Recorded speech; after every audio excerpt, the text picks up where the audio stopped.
A new survey has revealed, Chris, that almost half of AI search tool users prefer them to Google. According to Chain Storage, a new report from the SEO agency Ethical, Google remains the dominant search platform, with 86% of survey respondents in the US and the United Kingdom are using it to find information. However, AI-powered search tools are widely adopted, with 81% of participants using them in the past 3 months. Younger consumers, 63% of Gen Z and 68% of millennials use AI tools frequently, compared to less than half, 46% of baby boomers. Almost 45% of those surveyed say that AI tools provide a superior experience to Google in terms of speed and clarity, with 15% saying it is, quote, much better than, and 29% saying it is slightly better.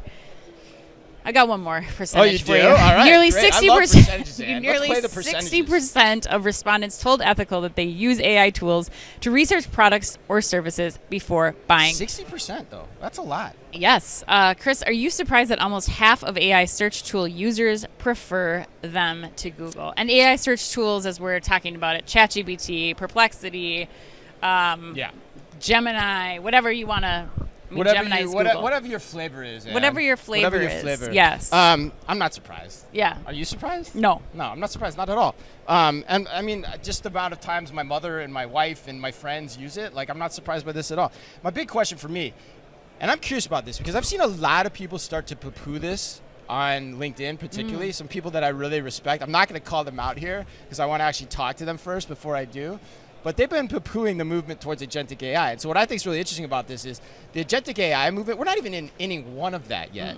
And that potentially is still going to happen. So depending on how that takes off, this will amplify those numbers even more as people get acclimated to what that is, how it works, and what it can do for you. Right. So I'm buying this headline. I think it's very important. It's very disruptive, and it's only going to become more disruptive. And to all the naysayers out there, I'd say I wouldn't discount this so fast. I think you're kind of risking things a little bit there. I'd be hedging on this. Yeah, well, and you can't even transact in some of these yet. Like, that's the thing too. Like, they're already getting this much traffic when you can't even just click and buy in all of them yet. So I think as that process becomes more fluid and you can do that without having to leave that search engine, I think that's really where things are going to continue to light up.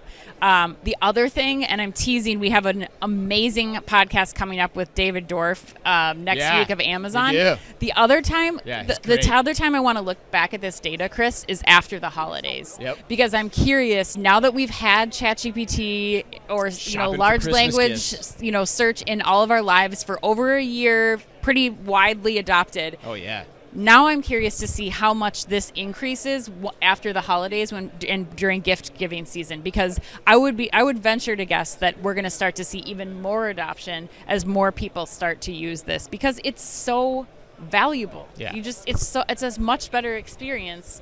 You get much better results. The only missing link for me right now is that transacting in the moment. Yeah, and that's going to come. Now, whether the agentic part, how that plays into it and how that disruptive that is, yes. But that's a great point. Yeah, holiday shopping, e-commerce always increases during the holidays. Right. Every year, the percentage of commerce that goes to e-commerce always goes up. Well, even Ryan Hamburger yesterday from Instacart, who we interviewed, I mean, one thing that occurred to me there is it's like they are already thinking. If you aren't thinking about how you're going to prepare for a world where agents are shopping on behalf of your customers and customers are still shopping you're going to be in a whole heap of trouble, I think, come, even 6 months or a year from now. And newsflash, in my opinion, there's no surprise that Instacart CEO Chris Rogers was out in the media this week saying that retailers need to keep their prices the same in store as they are on Instacart. And why is that? Because of the eventuality of agentic AI coming, because they're going to get stripped away if they don't do that. Right. So they're preparing for that eventuality, at least as part of the reasoning for that. Right. So.